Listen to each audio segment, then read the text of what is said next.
afternoon to all our viewers, and thank you for tuning in to our Saturday session today, powered by Voxnet in conjunction with CRA Nottingham.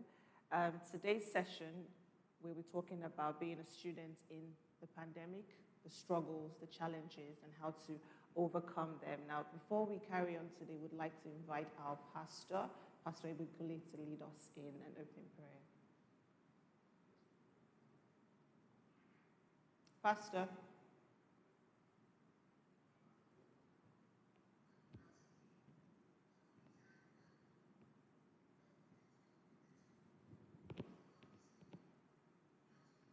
Nice to have you around.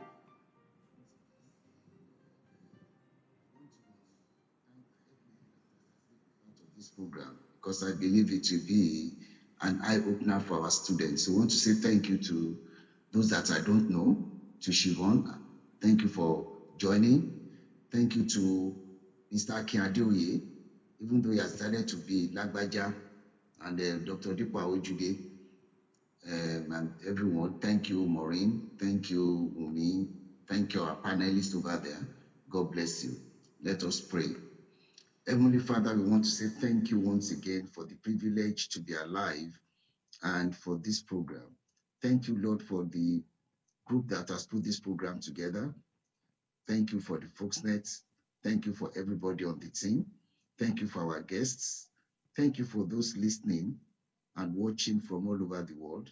Father, we pray that this program will be of benefit to each and every one of us. And we ask that you take over the program and that you take control. Thank you, my Father, my God, for in Jesus' mighty name we have prayed. Amen. Thank you, everyone. God bless. Thank you, Pastor. Okay, so as we begin today, like I said earlier, we'll be speaking on being a student during the pandemic, the struggles that students will be experiencing. For students, we're going to be discussing obviously both international and home students. Now, joining us today for today's session, we have Connie, who will be one of our guests today. And also joining us online, we have Maureen, we have Wumi, and we have Shibon. We'll also be having Dr. Dipo. Okay, Dr. Dipo is here with us as well. So we'll kick this off straight away. And just to remind all our viewers, you can send in your questions using Slido, or you can also send in your questions as you watch on YouTube. So carrying on with the first question, does the lack of social life affect the overall university experience of the students? Yes, I think it does. Yeah, in my first year, I didn't really have any friends, and I think it affected the way my uni experience was, like my first year, because I had no friends.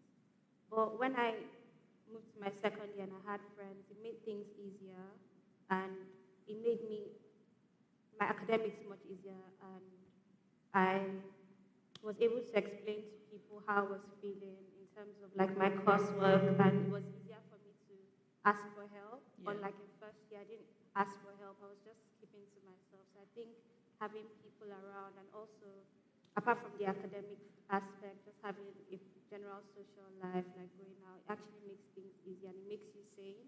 Yeah, absolutely. I agree with that. Thank you for sharing. I'll just get your opinion as well. I'll direct this question to Wumi. What do you think? Do you think social life is necessary? Do you think it affects the overall experience of a student at university? Hi, everyone. In my opinion, I believe social life is necessary for students because that's where you get your community from. So people you could discuss and share things with, and then depending on what you intend to do later, the same people will be doing the same thing with you at the same time. So it's quite helpful to have that community. But although we're in a pandemic right now, I believe you could still have the community and um, interact in other ways other than physical ways. Um, Zoom calls, WhatsApp WhatsApp calls and or creative and have other avenues to make sure that basically that's it. Fantastic. Thank you so much for sharing. So it does definitely make a difference. So whether it's in I don't know, the first year or the first couple of months, if you don't figure it out quite early enough, it's important to know that that part of your life, that social community, like you rightly mentioned, is important. Now, we also had some questions via video shared from some of our students. So would like to get the first question played, please.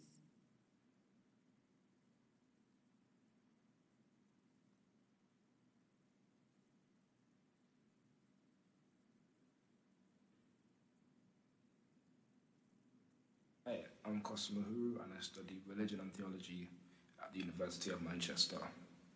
I would say my biggest concern is not being able to get all the resources that we need to really succeed in our courses. I find that, the online materials, as good as they are, aren't the same as, being able to go to a library freely, talk to your lecturers and the professors freely, and also just being in an environment, a learning environment, not being able to separate your downtime from your work time, and also having many distractions in your room as well. I think that it's very worrying that we are in this situation and that we aren't able to live just our general uni lives, whether that's social and educational, to its fullest. And yeah, I'd say that's one of my main concerns.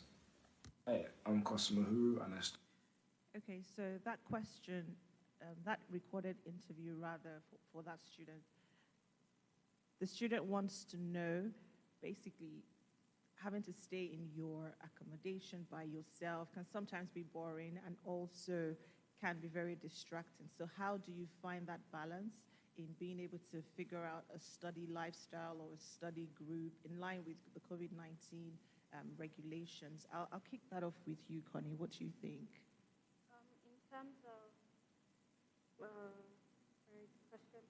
How So to balance staying in the accommodation. your study lifestyle since you have to stay alone, or if it's a study group that you would normally benefit from, how do you sort of find a balance to make that work for you in line with the current COVID-19 regulations? I think having like the group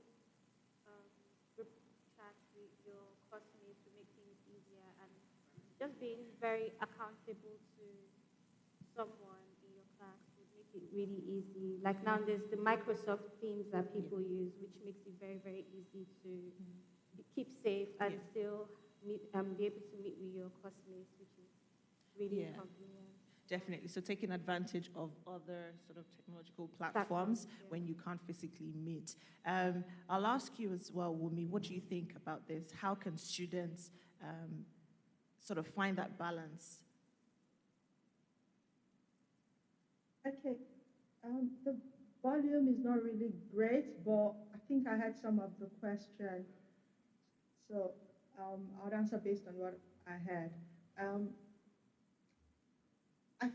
I believe there'll always be distractions. So if there was no pandemic, there'll be another distraction. Yeah. So from that aspect, if you feel there are distractions around in your room, I think you just need to try and have a schedule, try and have something you follow, and try and stick to it as much as you can.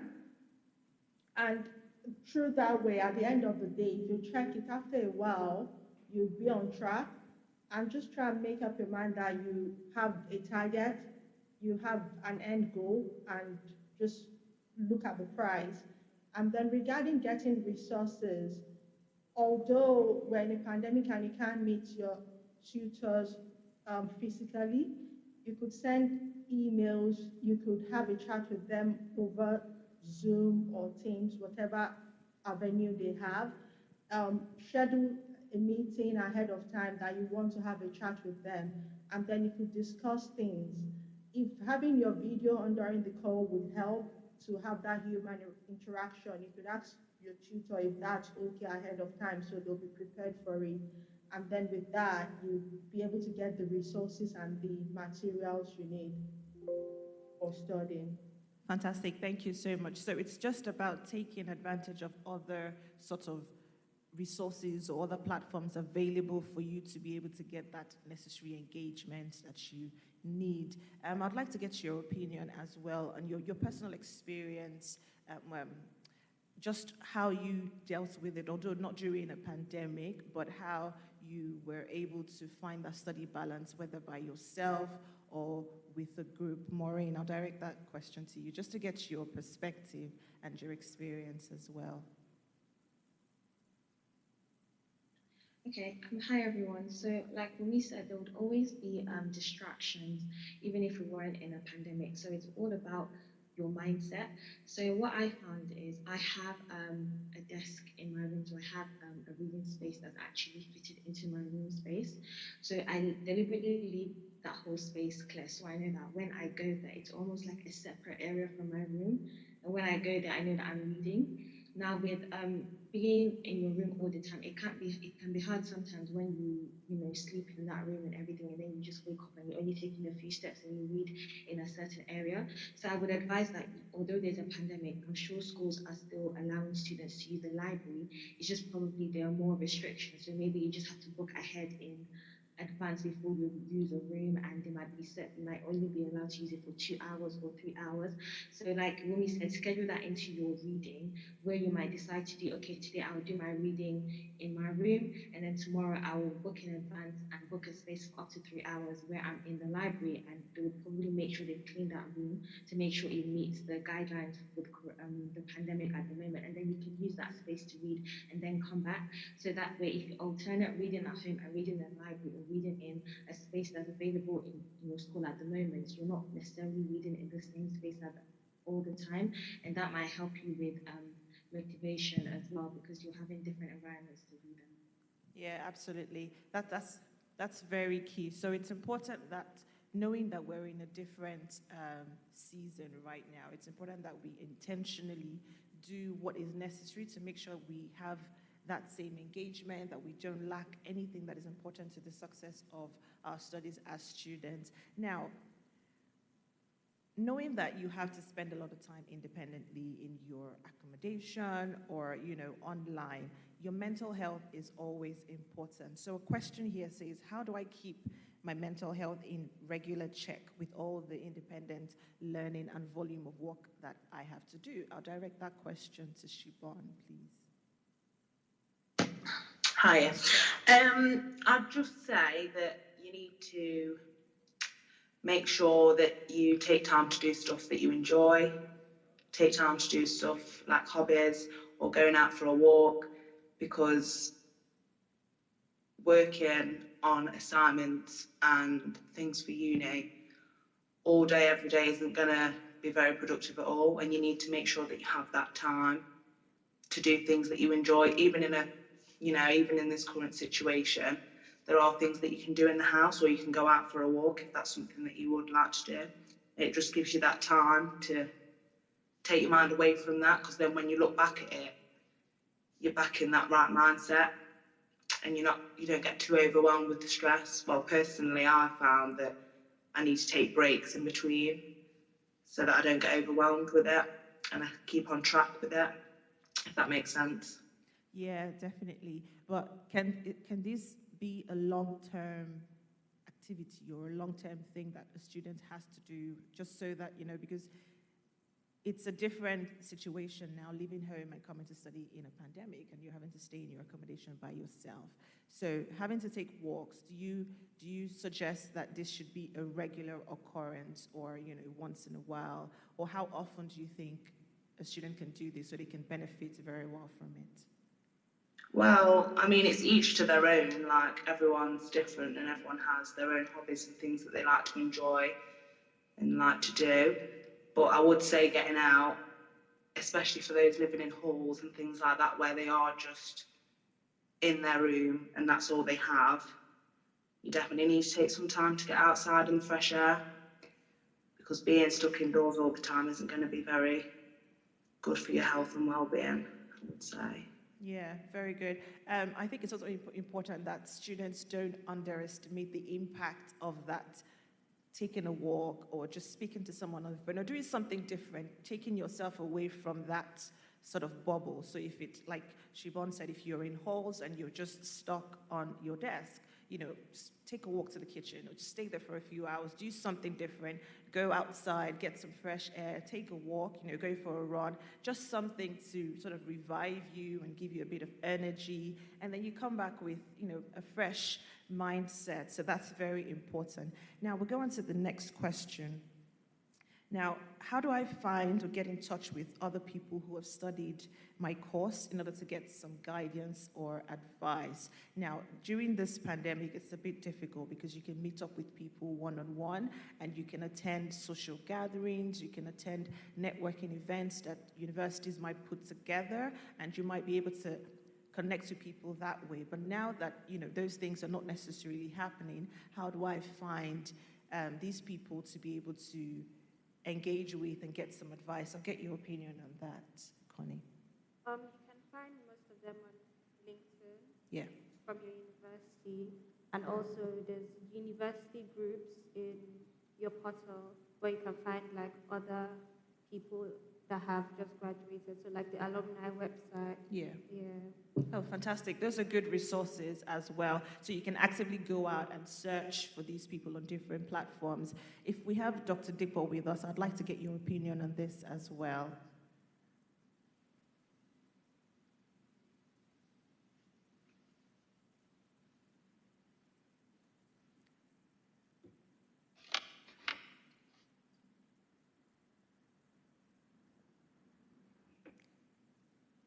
Dr. Dipo? Hi, Femi, I can barely hear the question or the conversation. Okay, I'll take the question again. For a student wanting to know, now during this pandemic, it's a bit difficult to go out to networking or social events where you can meet up with students that have studied your course, or it's really to get that sort of guidance and direction from them if a student is struggling. So now that that's out of it, how can a student find these people, these past students, to be able to get the necessary advice and guidance? So for a student just starting university, or someone or returning students just struggling with their course and need some sort of guidance from past students, how can they find these people?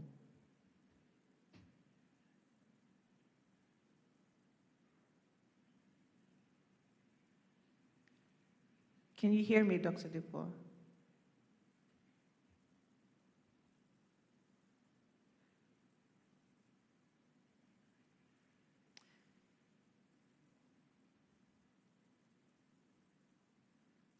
Okay. I think Dipo has asked you to please type the question. Okay, I'll just ask that while we wait for Dr. Dipo. I'll just ask you, Wumi, what's your opinion on that? What avenues do you think people can use to find past students to be able to get help? In your experience as well, if you've sort of sought help from other students, how has that worked for you? I think, and based on the way things are at the moment, you could go on LinkedIn. So if you go on LinkedIn, you could find some alumni that went to your school that studied the same course. That just because if you need to talk to someone, you probably need to talk to somebody that just finished. Yeah. Because that it will still be fresh with them, and they'll be able to connect better, and whatever information they're giving you would still be relevant and not changed. So you could do that through LinkedIn, and then also you could find out through the student union if there's a page where they have alumni and all that could mentor or could help with any question you have, and then you could go through that route too. Yeah, fantastic. So it's important to know that since things have changed, it's a new normal for students. So you have to take advantage of whatever resources are available to you. So if you can't actively find people, you can like Wumi said, go to your students' union and ask these questions, and they should be able to direct you in the right way, just so that you get all the benefits and advantage that you need to be able to succeed, to be able to get the required help in your course. We'll take the second recorded interview, please.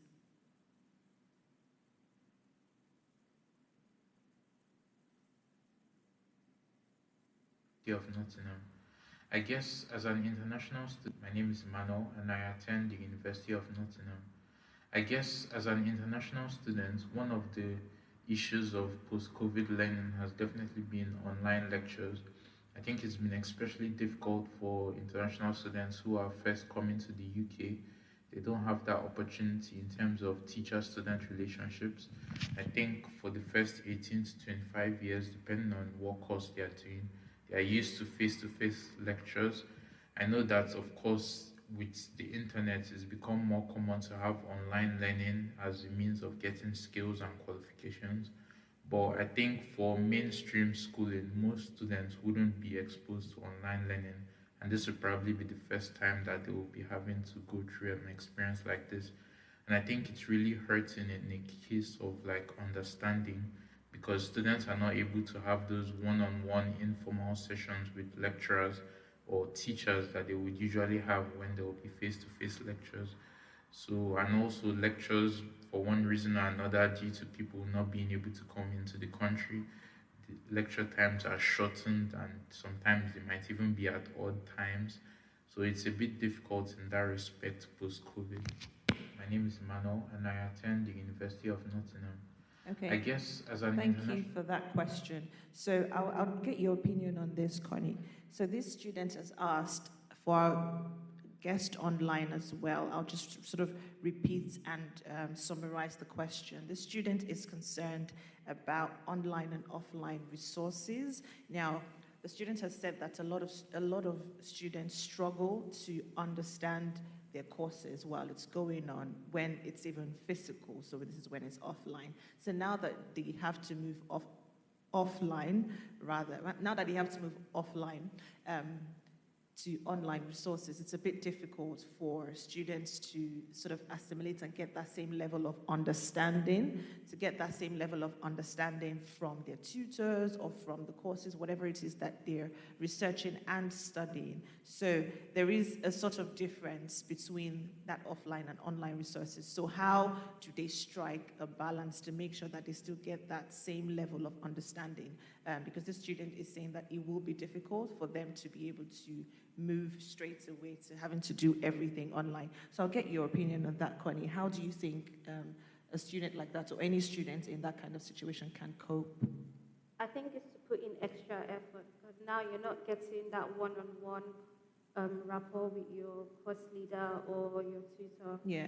So now you need to do more of like independent studies. So you put in extra work in reading.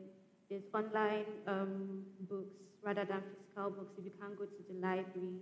But it's just finding extra resources online and also meeting up virtually with your course mates and just asking questions in general. Yeah, that's good. So I want to believe that if you would normally in classroom ask one question and you would understand a certain thing, if it takes you 5 more questions this time around, you have to, just so that you get that understanding as well. I'd like to get your opinion on this, Maureen, as well. How do you think a student can cope with fully understanding their courses offline? I think I do agree. I believe that having lectures face to face is a lot more helpful. However, as you've mentioned, because we're in a pandemic, a lot of the teachings have to be done online. So what I would say is most times, if a lecture is being done online or a seminar, the school normally has like a recorded lecture or the recorded seminar stored in a media bank or something. So if you're unable to understand or pick up everything that's said in the lecture, I do advise that you ask if the actual lectures are recorded and if you can go back and watch the lecture again. That would help you pick up on the points that you were not able to get during your actual lecture. So I think that's something to consider. Also, I think that when you look at how to with the following question. I would advise that normally you have like a personal tutor group, which are people that normally study the same course as you. And I would advise that you look through your register, and if these are the same people you have in your seminars and your workshops, try and have a group session with them so you can form a WhatsApp group or something. And then that would help you have people that you're learning with at the same time. So even if your lessons are done online, you can then, after each lecture or each seminar, you can have a consolidation, like do consolidation with them for an hour in that group. And then I think that would also help you understand everything that's being taught online. Also, it also means that you would have to go an extra mile and do extra reading as well, just to make sure that your knowledge is sound and you understand everything that's been covered. But as other speakers have said previously, if you don't understand anything, you can always go back to your tutors or your personal tutor or lecturers and say, I don't understand this point. Are you able to just go over it quickly for me on a one-to-one basis, either by phone or a video call? And I'm sure they'll be happy to do it. So those are the pointers I would give to students who are learning online. Fantastic. Thank you so much for sharing. So you just, as a student, if you're struggling to understand what's been taught online as opposed to what you would have normally had in physical teaching in the classroom, it's important that you put in that extra effort. So if you have to rewatch the lecture online, then you should do that. Also form that habit of asking people questions, your course mates or your personal tutor, if you find anything difficult to understand. They're there for that purpose, so you have to use that resource. We have a question on Slido, which I would just read out. It says, how do you think the online lessons affect the community felt within a cohort? Do you feel it can be easier to build more diverse student relationships online? I'll direct that question to Wumi. Would you like me to repeat the question, or did you get that? I think I got the question. Okay. It's about building diverse student relationship online. Yes. Am I correct? Yes, that's correct. Do you feel it will be easier to build a more diverse student relationship online?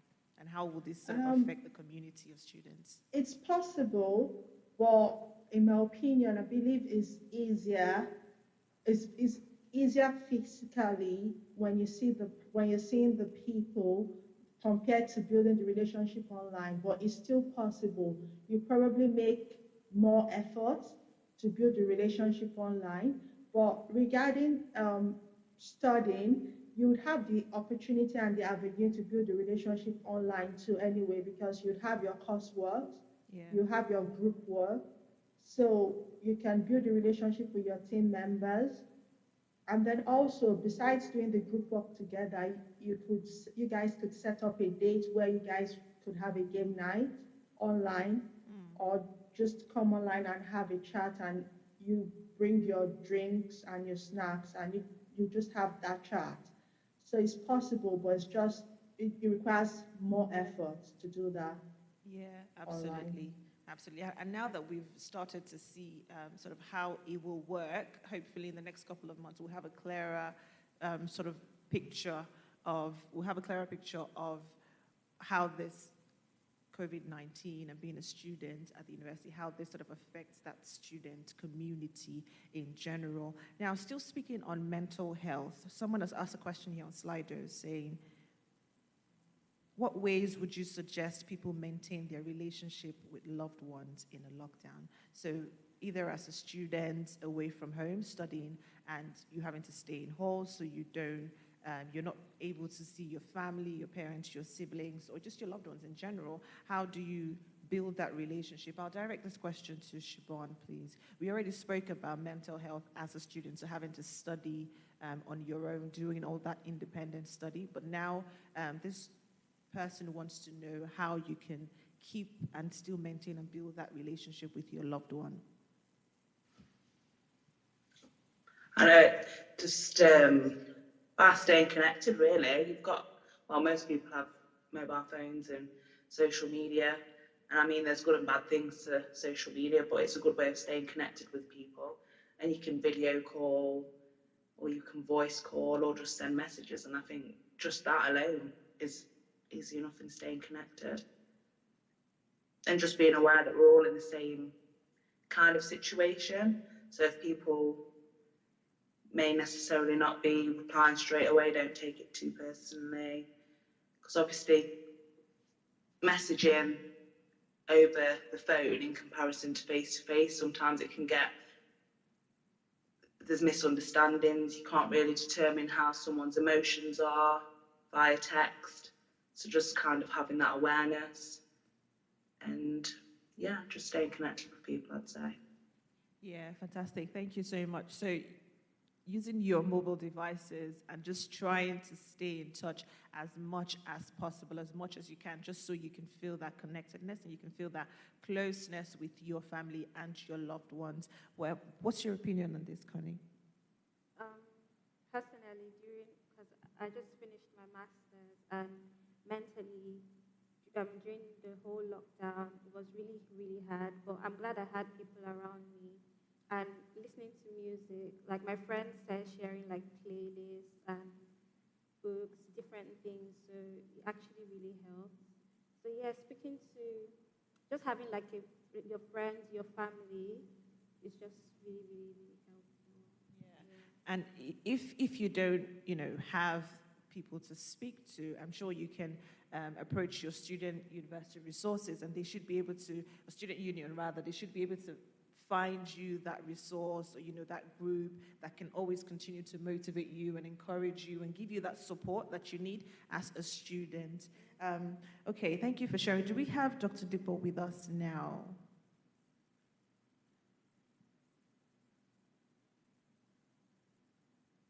Dr. Dipo, can you hear me?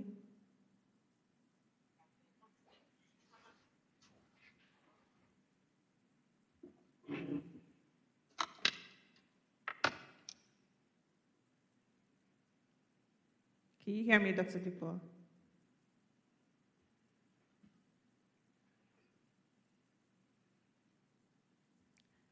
Okay, so we have a question here.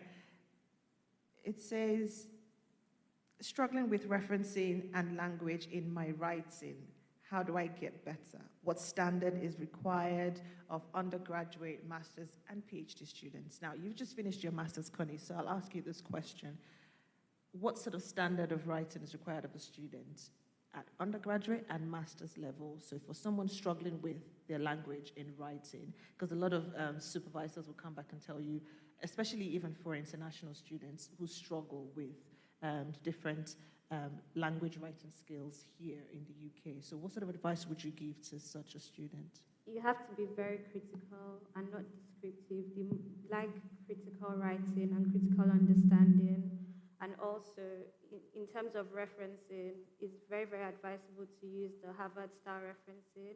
And university gives you like a guideline or a handbook of how to reference. So if you check your school websites or even your course module, it helps you. And oh yeah, there are books as well, like the plagiarism site book. Yeah, we'll just put it on the chat and to make it easier for people to see. Fantastic. Thank you for sharing. So there are definitely resources available there for you to be able to make sure that if you're struggling with anything, you can get the knowledge that you need and be able to adapt that into your writing so you can get better. I'll just get Shubon's view on this because she was raising a book to make a suggestion. Please tell us what you think, Shubon. So this is a book that I have used throughout my degree, and it just kind of helps you to, and it's the different referencing styles and shows you how to reference the different things like a journal, a book, a website, because obviously everything's different, and it does take some time to wrap your head around it. And I think first year, every time I handed in an assignment, there was always something said about reference it. And so if you're first finding it really difficult, just keep going with it. It's just one of those things that you have to do, and you'll get used to it, and it'll just become a part of the whole thing, really. But it's good to use these kind of books as a guide. Yeah. Can you just tell our viewers what the title of the book is? So the book is called Cite Them Right. You can also access this online as well, I think. I'll just put it up here. It's by Richard Richard Pears, sorry, and Graham Shields. Okay, fantastic. So there's so many resources out there. So if it's not from your university, you can search online as well. But it's also definitely advisable to make sure you check with your university first, because they might have different standards for referencing and language, your writing language as well. We have Dr. Dupo with us now. If you can hear me. Yes, I can, but it's very faint, and I struggle to hear the questions. Okay, apologies about that. I'll just direct this question to you again. For a student struggling with referencing and writing language, is there a difference in the standard for undergraduate, master's, and PhD level students?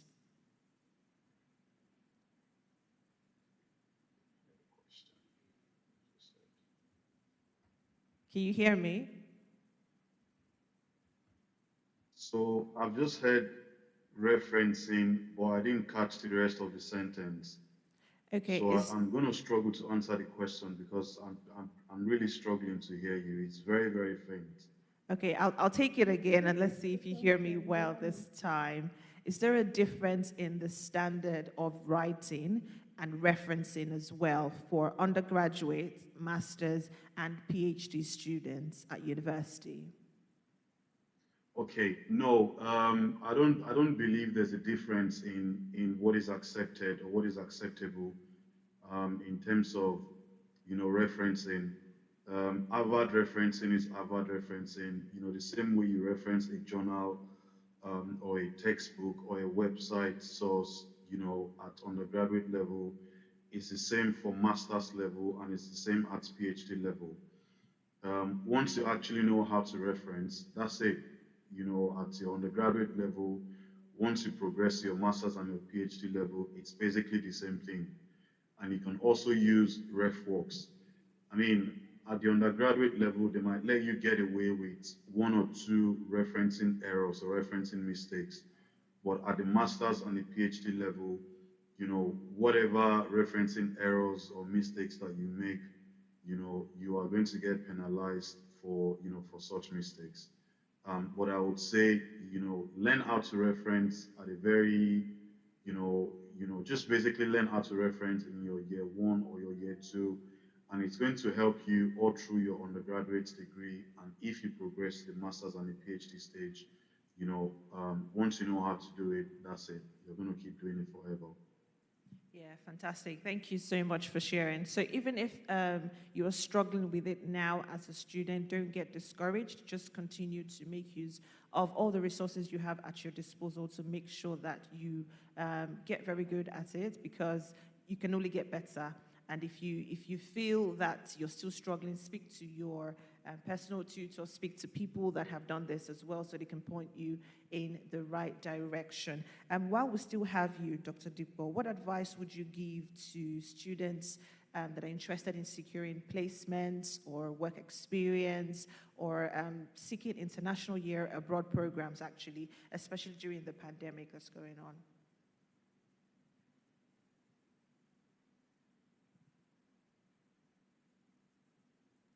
Can you hear me, Dr. Dupo?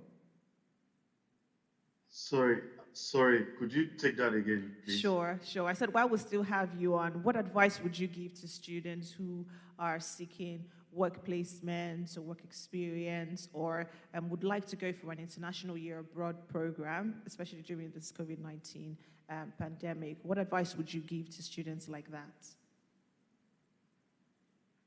Sorry, if I heard you correctly, the question is, what advice would I give to international students who have just come to the UK? Okay, I'll take the question again. So this is for students in general who are interested in finding work placements or work experience and would also like to go for an international year abroad program for their courses. What advice would you give to students like that? How can they, what resources, can they find to help them to be able to get those work experiences, work placements, or what do they need to do to be able to take advantage of those things? Okay, so what can students who are looking to get placement, students who are looking to go on a placement year or to get international work experience, what can they do? First of all, most of the universities have employability teams, and they have like job boards, both face to face and online job boards, where they can actually speak to someone or see job listings. So I would say, first of all, use the resources available in your university. Speak to the, to the employability team, employability advisors in the university, and just look up on jobs, look up on jobs that are posted, placement opportunities that are posted on a weekly basis at your university. Then of course you can also go on LinkedIn. So go on LinkedIn and search for placements, or search for jobs, or search for companies that take on interns on a yearly basis. So from my own experience of supervising placement students, you would always find that some companies they have 5 slots for placement on a yearly basis, for placement students on a yearly basis, and they fill those slots once, if it's a 9-month placement or a 1-year placement, 2 or 3 weeks before the current students actually finish their placement.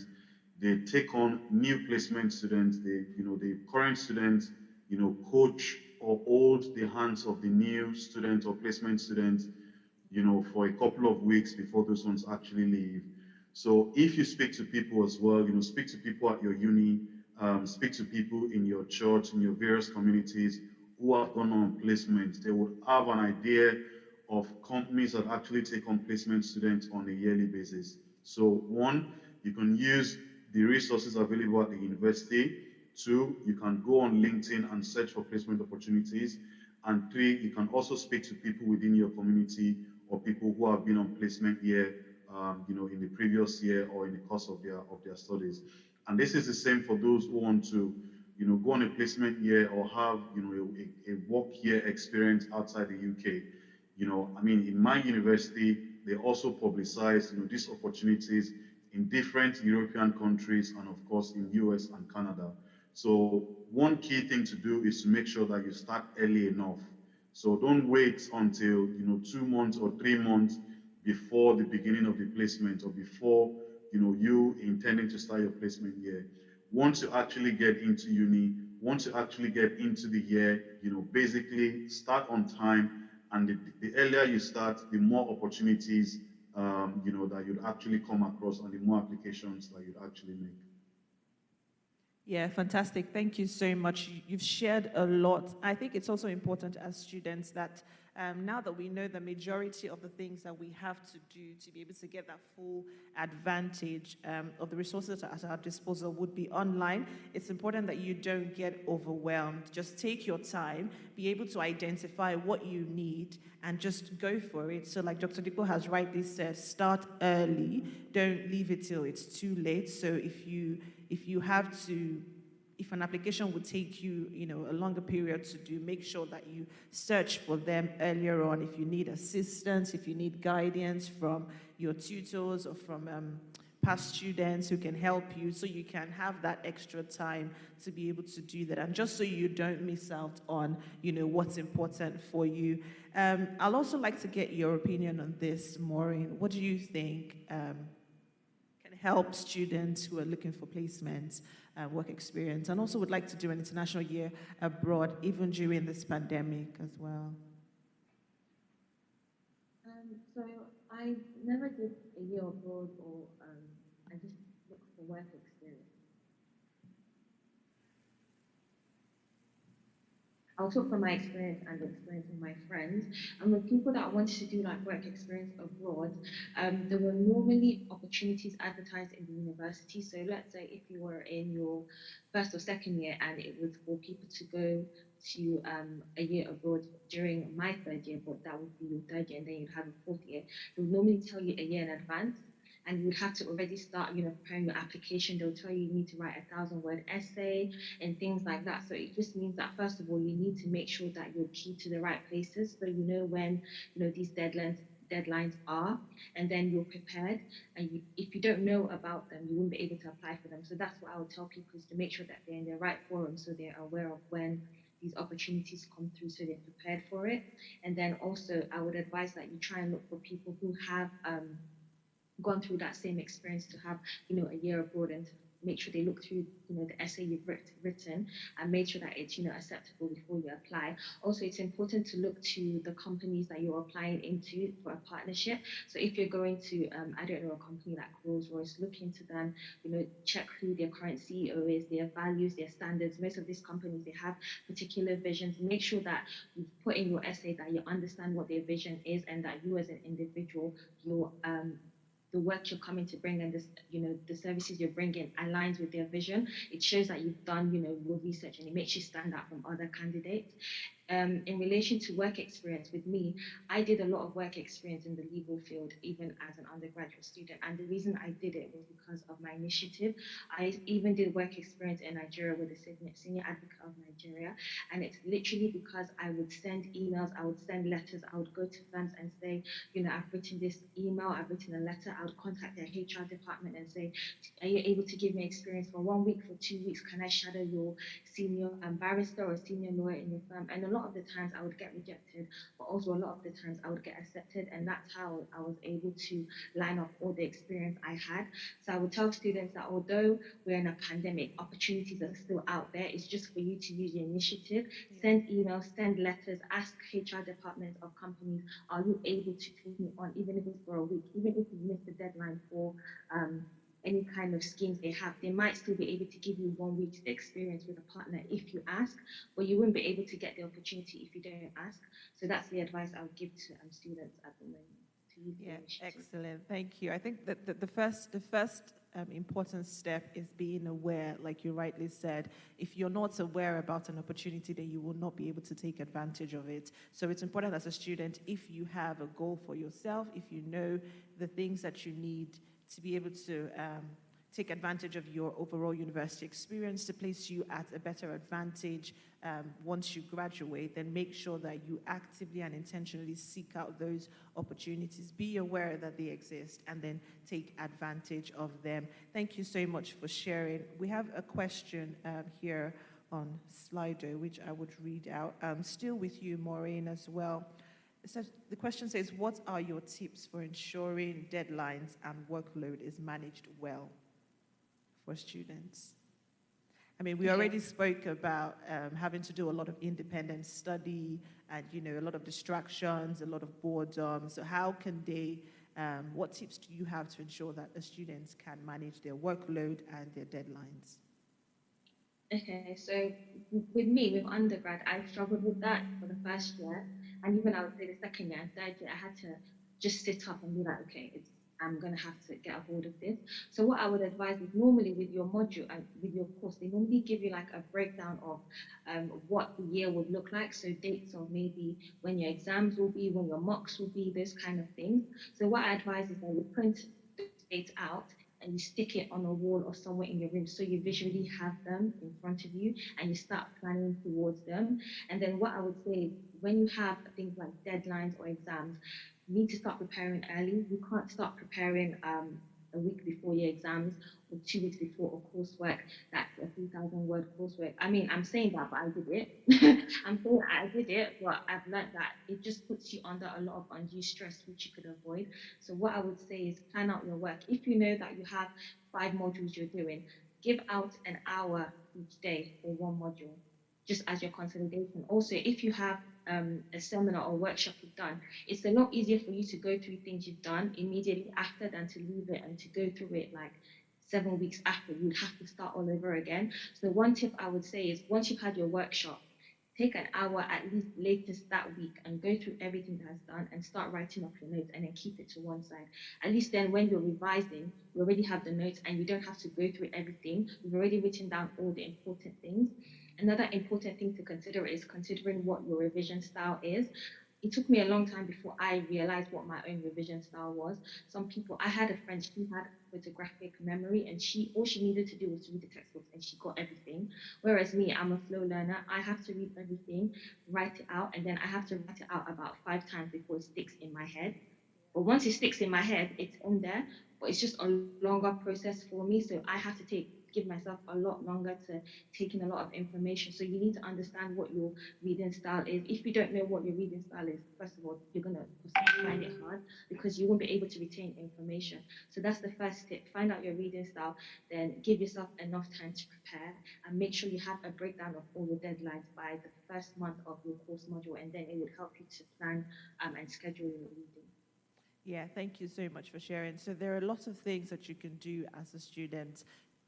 I think the important part is making sure that you find your study style, the one that works for you. It might take you a while, but once you're able to identify that, then you can grow from there and be able to, decipher which one works, which one doesn't, and what you need to do, making sure you start early, making sure that you start your revision on time. If you have different assignments, making sure you print them out, place a sticky note somewhere to always remind you. You can always use your mobile phones as well to set reminders to make sure that you are on time and you don't miss out on any assignments or any work that is given to you. Just be very structured, because now you're having to stay by yourself, no necessary reminders here and there, so you have to be able to do all these things by yourself. But again, it's important that as a student, these are a lot of things, a lot of information that's being shared, but try not to be overwhelmed. Just take it one day at a time.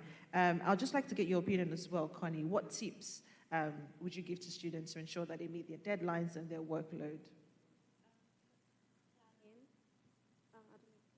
But yeah, planning, getting a timetable written down, Yeah. and also taking breaks in between, because some people have very, very short attention spans. So True. you need to have breaks in between to relax your brain.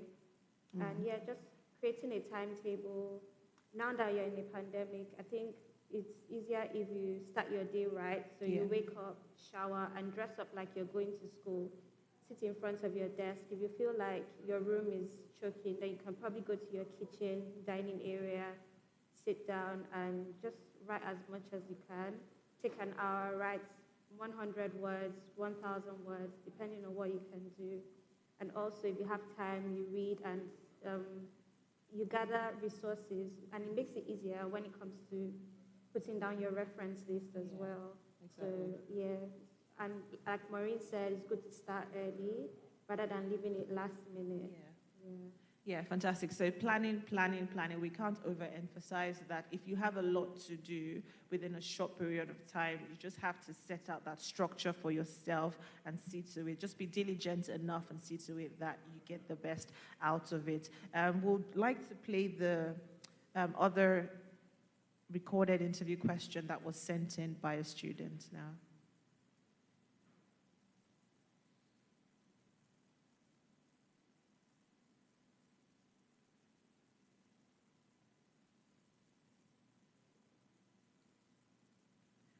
Hi. As an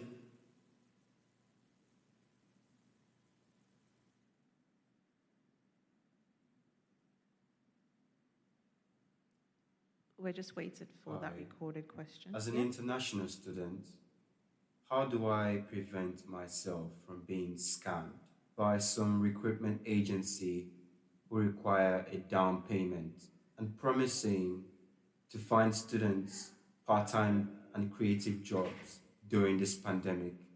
How do I prevent myself from being scammed as an international student? Hi. I'll direct this question to you, Shibon. I think this student wants to find out, especially as an international student, I think, well, I believe home students as well. During this pandemic, a lot of recruitment agencies will promise student part-time jobs. I want to believe this would have to do with students in creative industries, so people that are going into arts, design, and things like that. So a lot of recruitment agencies will promise them jobs, and some recruitment agencies will probably also ask for down payment, like the student has said, and which could then be a scam. So how can such a student prevent that kind of thing? I don't really feel like I'm best to answer this, as I just did placements as a student nurse, so we had to work with the placement team. Yeah. But I would say, like Maureen has mentioned, to just email companies yourself and kind of source things yourself if you're worried about getting scammed. But sorry, I don't really Yeah. know about recruitment. No, that's fine. So it's like you rightly said, it's important. Just make sure you double check things. If you're not sure, you can speak to someone just to get another perspective or another opinion. And just a Google search of that particular recruitment agency alone can, save you a lot of time. If we have Dr. Dikbo with us, I'd just like to get your opinion really quickly as we're running out of time. Is there any difference in the way interviews work now that companies might not be interviewing offline, so physically anymore as much? Is there a different technique to how students that are seeking part-time jobs or even graduates that are seeking full-time employment, any sort of technique they have to be aware of in finding jobs now?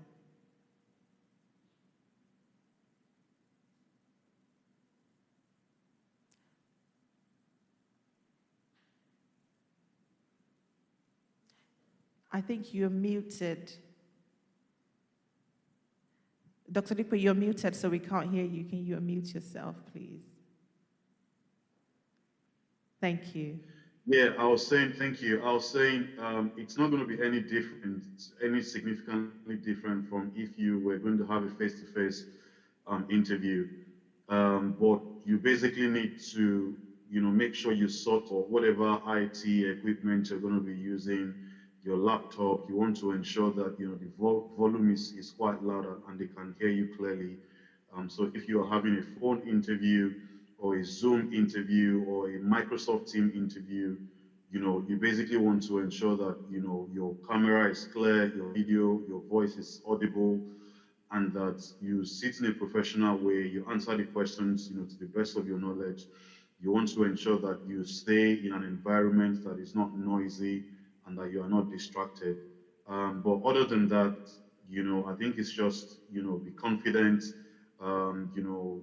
give very sound answers or sound responses to interview questions, and, go in there with the mentality and the mindset of a champion.